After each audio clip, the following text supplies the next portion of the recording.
Students, इस video में मैं डिस्कशन करूंगा रूट्स ऑफ कॉम्प्लेक्स नंबर्स पर। तो जैसा रियल नंबर्स के रूट्स होते हैं, square roots, cube roots, fourth roots, nth roots, इसी तरह से हम कॉम्प्लेक्स नंबर्स के भी रूट्स ले सकते हैं। तो इस वीडियो में हम इस टॉपिक पर डिस्कशन स्टार्ट करेंगे, और क्योंकि हम पहली बार इस टॉपिक पर डिस्कशन कर रहे हैं तो मैं एग्जाम्पल से स्टार्ट करूंगा। तो इस वीडियो में हम सिंपल सा एग्जाम्पल देखेंगे, स्क्वायर रूट्स निकालना of some specific complex numbers. तो हमारा पहला एग्जांपल है कि हमें ढूंढना है स्क्वायर रूट्स ऑफ आयोटा, यानी कि हमें ऐसा कोई कॉम्प्लेक्स नंबर ढूंढना है z, ताकि अगर हम उसको स्क्वायर करें, z स्क्वायर लें, तो हमें आयोटा मिल जाए। इनफैक्ट हमें ऐसे सारे कॉम्प्लेक्स नंबर्स ढूंढने हैं प्लेन में, ऐसे सारे z ढूंढने हैं हमें जिनको हम स्क्वायर करें तो हमें आयोटा मिल जाए।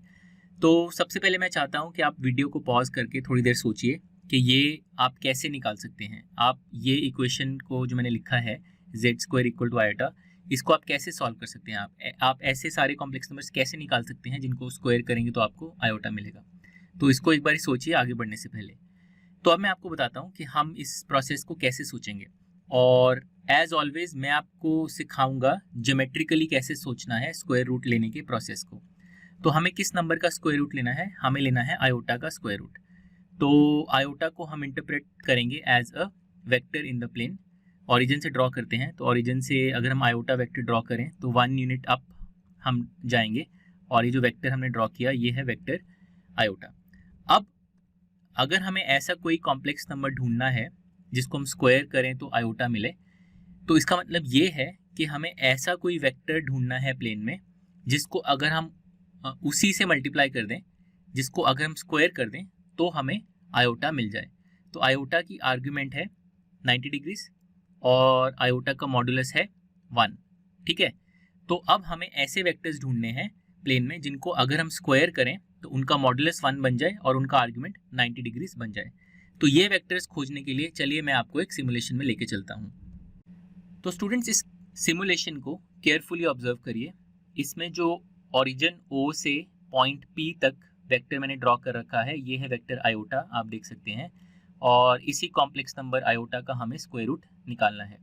अब मैंने एक वेरिएबल कॉम्प्लेक्स नंबर ले रखा है z प्लेन में, और आप देख सकते हैं कि जो पॉइंट A है वो कॉम्प्लेक्स नंबर z को रिप्रेजेंट कर रहा है, या आप ऐसे भी सोच सकते हैं कि वेक्टर OA जो है वो वेक्टर z को रिप्रेजेंट कर रहा है। अभी फिलहाल यहाँ पे नीचे आप देख सकते हैं z का मॉडुलस जो है r वो है 1.25, और z का आर्ग्यूमेंट जो है थीटा वो है 30.5 डिग्रीज। तो मैंने डिग्रीज में आर्ग्यूमेंट दे रखा है। मैंने z का स्क्वायर भी प्लॉट कर रखा है, तो z स्क्वायर जो है, जो पॉइंट B है या वेक्टर OB है, ये है कॉम्प्लेक्स नंबर z स्क्वायर। अब हमें क्या करना है, हमारा टास्क क्या है, हमें ऐसे z ढूंढने हैं प्लेन में, ऐसे कॉम्प्लेक्स नंबर्स ढूंढने हैं जिनको अगर हम स्क्वायर करें तो हमें आयोटा मिल जाए। यानी कि हम पॉइंट A का वो पोजीशन ढूंढेंगे प्लेन में जिसके लिए पॉइंट B जो है, जो z स्क्वायर है, वो पॉइंट P के ऊपर आ जाए। यानी कि हमें ऐसे z ढूंढने हैं जिसके लिए जो z स्क्वायर वाला वेक्टर है वो आयोटा वेक्टर के बराबर हो जाए। तो सबसे पहले तो नोट करिए कि आयोटा जो वेक्टर हमें चाहिए फाइनली, उसका मॉडुलस है 1। तो z का मॉडुलस भी 1 होना चाहिए, क्योंकि अगर z का मॉडुलस 1 नहीं होगा तो z स्क्वायर का मॉडुलस भी 1 नहीं होगा। तो सबसे पहली चीज़ हम ऑब्जर्व करते हैं कि z का मॉडुलस 1 होना चाहिए, तो हम r की वैल्यू को 1 कर देते हैं। ठीक है, तो सबसे पहले हमने r को 1 कर दिया। अब हमें थीटा की वो वैल्यूज़ फाइंड करनी है जिसके लिए z स्क्वायर जो है वो आयोटा के बराबर हो जाए। तो आप देख सकते हैं अगर मैं थीटा को वेरी करता हूँ, तो यानी कि अगर मैं z के आर्ग्यूमेंट को वेरी करता हूँ तो z स्क्वायर भी वेरी हो रहा है। z स्क्वायर का आर्ग्यूमेंट जो है वो z के आर्ग्यूमेंट से डबल है, यानी कि 2 थीटा है। ठीक है, तो अब हम पोजीशंस ढूंढते हैं। तो सबसे पहले अगर मैं थीटा को, आप ध्यान से देखिए, अगर मैं थीटा को 45 डिग्रीज कर दूं जैसे अभी है, तो z स्क्वायर जो है वो आयोटा बन जाएगा। तो एक तो ये वैल्यू हो गई थीटा की, एक तो ये कॉम्प्लेक्स नंबर हो गया z जिसका मॉडुलस है 1, आर्ग्यूमेंट है 45 डिग्रीज, जिसका अगर हम स्क्वायर लेंगे तो वो आयोटा बन जाएगा। अब हम और वैल्यूज ढूंढते हैं, तो हम थीटा को और बढ़ाते हैं। तो जैसे जैसे मैं थीटा को बढ़ा रहा हूँ, आप देखिए z स्क्वायर वेक्टर जो है वो कैसे वेरी हो रहा है। तो मैं थीटा को बढ़ाता जाता हूँ, और अगर मैं यहाँ पर आ गया इस पोजीशन में, अब देखिए वापस जो है z स्क्वायर वो आयोटा के बराबर हो गया। तो ये कौन सी पोजीशन है, ये कौन सा वैल्यू ऑफ z है, तो ये वो वैल्यू ऑफ z है जिसमें मॉडुलस अभी भी 1 है लेकिन आर्ग्यूमेंट जो है वो -135 डिग्रीज या 225 डिग्रीज है। तो हमें ऐसे दो वैल्यूज़ ऑफ थीटा मिल गए। अब अगर मैं थीटा को और बढ़ाऊँ, वापस मैं अगर 0 पे ले आऊँ, तो अब हमें कोई और ऐसी वैल्यू थीटा की नहीं मिल रही जिसके लिए z² जो है वो आयोटा के बराबर हो जाए। ठीक है, तो फिर से देखते हैं। तो एक वैल्यू थीटा की हमें मिली 45 डिग्रीज यहाँ पर जब z² आयोटा बन गया, और एक वैल्यू हमें थीटा की मिली आप देखिए यहाँ पर जब z² वापस आयोटा बन गया। तो हमें ऐसी दो वैल्यूज ऑफ थीटा मिली जिसके लिए z² जो है वो आयोटा बन गया, यानी कि हमें दो स्क्वायर रूट्स मिल गए आयोटा के। तो चलिए अब दोनों स्क्वायर रूट्स को लिख लेते हैं। तो एक स्क्वायर रूट हमें मिला जिसका मॉडुलस 1 है और आर्ग्यूमेंट है 45 डिग्रीज यानी कि π/4। तो उसको हम ऑयलर फॉर्म में लिख सकते हैं e⁻i π/4 यानी कि cos π/4 प्लस i sin π/4। तो इस तरह से आप चाहे तो कार्टेशियन फॉर्म में भी लिख सकते हैं। और अगर हम इस स्क्वायर रूट को एज अ वेक्टर ड्रॉ करें तो ये इंक्लाइंड होगा एट 45 डिग्रीज और इसका मॉडुलस होगा 1। तो ये इस तरह का वेक्टर होगा। तो ये एक स्क्वायर रूट हो गया। और जो दूसरा स्क्वायर रूट हमने निकाला उसका मॉडुलस भी 1 था लेकिन उसका आर्ग्यूमेंट था 225 डिग्रीज या -135 डिग्रीज। तो -135 डिग्रीज हो गया -3π/4। तो इसको हम लिख सकते हैं e⁻−i 3π/4। तो इसको भी हम कार्टेशियन फॉर्म में चाहें तो कन्वर्ट कर सकते हैं। और ये जो वेक्टर है, ये जो स्क्वायर रूट है, इसको अगर हम वेक्टर फॉर्म बनाएं इसका, तो वो होगा exactly opposite previous square root के।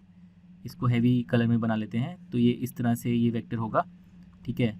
और ये इसका जो तो एंगल्स दोनों के क्या हैं, तो एक स्क्वायर रूट का एंगल है 45 डिग्रीज यानी कि π/4 और एक स्क्वायर रूट का एंगल है -135 डिग्रीज यानी कि -3π/4।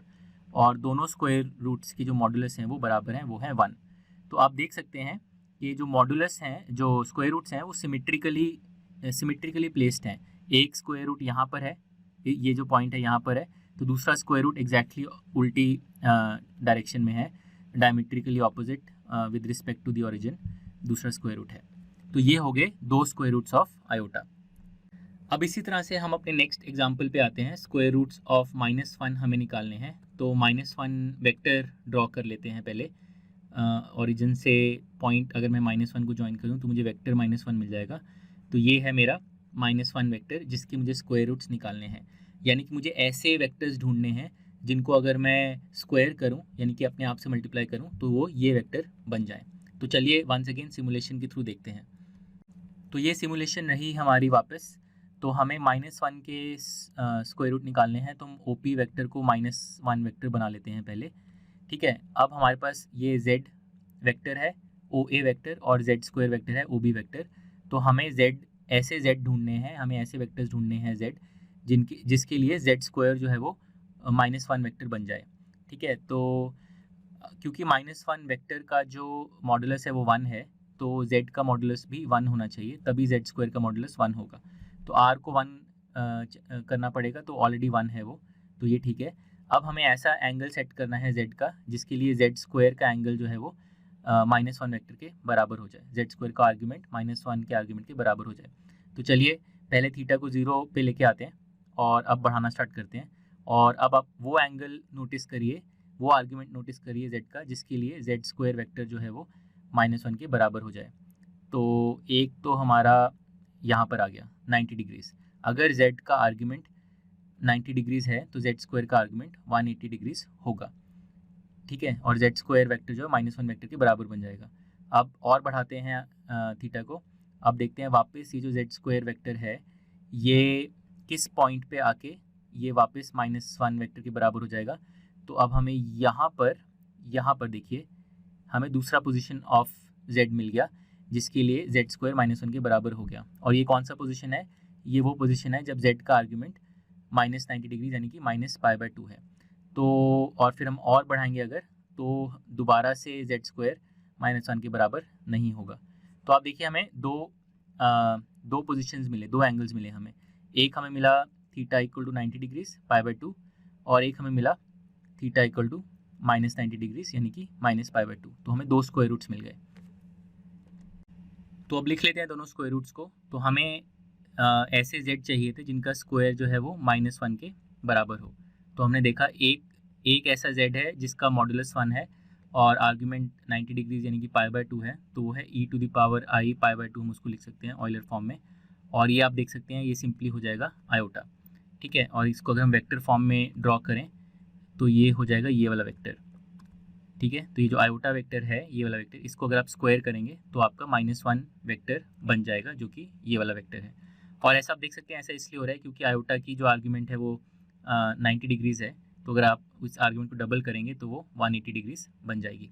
इसी तरह से हमने देखा जो दूसरा स्क्वायर रूट था उसके लिए मॉडुलस 1 था और आर्ग्यूमेंट -90 डिग्रीज -π/2 थी, तो उसको हम लिख सकते हैं e⁻i π/2, ये और ये हो जाएगा माइनस आयोटा।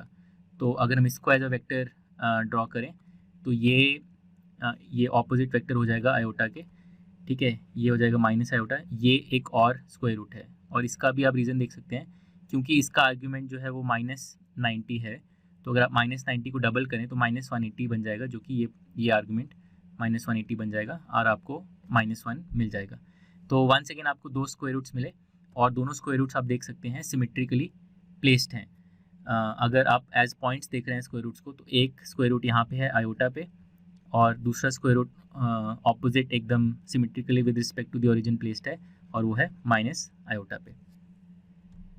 अब क्विकली हम अपना तीसरा और लास्ट एग्जांपल डिस्कस करते हैं। हमें निकालने हैं square roots of minus iota, यानी कि हमें ऐसे कॉम्प्लेक्स नंबर सारे निकालने हैं such that z square equal to minus iota. तो माइनस आयोटा को अगर हम एज अ वेक्टर इंटरप्रेट करें तो ओरिजिन से अगर हम ड्रॉ करें तो पॉइंट -1 तक जो ये वेक्टर है ये है वेक्टर माइनस आयोटा। तो हमें अब ऐसे सारे वेक्टर्स ढूंढने हैं जिनको अगर हम स्क्वायर करें, अपने आप से मल्टीप्लाई करें, तो वो ये वेक्टर बन जाए। तो चलिए एक बार सिमुलेशन से वापस फाइंड आउट करते हैं। तो हमें निकालना है माइनस आयोटा का स्क्वायर रूट। तो सबसे पहले हम OP वेक्टर को माइनस आयोटा बना लेते हैं। तो मैं पॉइंट P को माइनस यहाँ पर ले आता हूँ माइनस आयोटा लोकेशन पे। तो OP वेक्टर अब माइनस आयोटा वेक्टर बन गया, ठीक है। अब माइनस आयोटा का मॉडुलस जो है वो 1 है, तो जो इसका स्क्वायर रूट होगा, जो z होगा, उसका मॉडुलस भी 1 होना चाहिए, क्योंकि अगर z का मॉडुलस 1 नहीं होगा तो z स्क्वायर का मॉडुलस भी 1 नहीं हो सकता। इसलिए हम पहले z के मॉडुलस को 1 कर देते हैं। तो r की वैल्यू को हम सबसे पहले 1 कर देते हैं, ठीक है। अब हमें एंगल सेट करना है थीटा, जो z का आर्ग्यूमेंट है, इस तरह से सेट करना है कि z स्क्वायर जो है वो माइनस आयोटा वेक्टर बन जाए। तो 0 से स्टार्ट करते हैं। अब हम 0 से थीटा को बढ़ाना स्टार्ट करते हैं और हम देखते हैं, आप ये देखिए z स्क्वायर वेक्टर कब माइनस आयोटा के बराबर बनेगा, हमें ये चाहिए। तो एक तो यहाँ पर देखिए आप z स्क्वायर माइनस आयोटा के बराबर हो गया और ये क्या एंगल है, थीटा की एंगल है 130, थीटा की वैल्यू है 135 डिग्रीज। तो एक तो ये स्क्वायर रूट हो गया हमारा। अब हम थीटा को आगे बढ़ाते हैं और हम देखते हैं क्या कोई और ऐसा लोकेशन है जब z स्क्वायर माइनस आयोटा बन रहा है। तो एक हमारा यहाँ पर दोबारा से z स्क्वायर जो है वो माइनस आयोटा बन गया और ये है जब थीटा की वैल्यू 315 डिग्रीज या -45 डिग्रीज या -π/4 है। तो वंस अगेन हमें दो लोकेशंस मिली, दो स्क्वायर रूट्स मिले हमें। एक मिला जब थीटा की वैल्यू है 135 डिग्रीज यहाँ पर, और फिर एक मिला जब थीटा की वैल्यू है -45 डिग्रीज। तो दोनों स्क्वायर रूट्स अब फटाफट लिख लेते हैं। तो पहला स्क्वायर रूट था जिसके लिए मॉडुलस 1 था, आर्ग्यूमेंट था 3π/4 135 डिग्रीज, तो उसको हम लिख सकते हैं e⁻i 3π/4। आप चाहे तो कार्टेशियन फॉर्म में कन्वर्ट कर सकते हैं। तो इसको अगर मैं वेक्टर की तरह ड्रॉ करूं तो ये होगा ये वाला इस तरह का वेक्टर होगा, ठीक है, जिसका जो आर्ग्यूमेंट है वो है 3π/4। इसको अगर आप स्क्वायर करेंगे z को तो आपको माइनस आयोटा वेक्टर मिल जाएगा। दूसरा जो वेक्टर दूसरा जो स्क्वायर रूट हमने ढूंढा वो था मॉडुलस 1, लेकिन आर्ग्यूमेंट -π/4 -45 डिग्रीज, तो उसको मैं लिख सकता हूँ e⁻i π/4, ठीक है। और इसको अगर मैं एज अ वेक्टर ड्रॉ करूँ तो ये डायमेट्रिकली ऑपोजिट, सिमेट्रिकली ऑपोजिट इस तरह का वेक्टर हो जाएगा ऐसे, ठीक है। और इसका जो आर्ग्यूमेंट है वो है -π/4। तो ये एक और square root of minus iota है। और आप वंस अगेन देख सकते हैं कि दोनों जो स्क्वायर रूट्स हैं वो एकदम सिमेट्रिकली प्लेस्ड हैं। अगर आप पहले स्क्वायर रूट को एज अ पॉइंट देखते हैं यहाँ पर इस लोकेशन पे, तो दूसरा square root symmetrically opposite with respect to the origin placed है इन द आर्गेंट प्लेन। तो इस तरह से हम स्क्वायर रूट्स निकाल सकते हैं। ये सिंपल केसेस मैंने 3 डिस्कस किए। अब आपके लिए एक एक्सरसाइज है, आप 1 के स्क्वायर रूट्स निकालिए। ठीक है, बेसिकली आप ऐसे सारे कॉम्प्लेक्स नंबर्स निकालिए प्लेन में such that z square equal to 1। तो आप ये डायरेक्टली भी सॉल्व कर सकते हैं इक्वेशन, बहुत ही सिंपल है। बट मैं चाहता हूँ कि आप स्क्वायर रूट्स को भी एज वेक्टर्स सोचें, और जिस तरह से मैंने स्क्वायर रूट्स निकाल के दिखाए आप उसी तरह से 1 के दोनों स्क्वायर रूट्स निकालिए।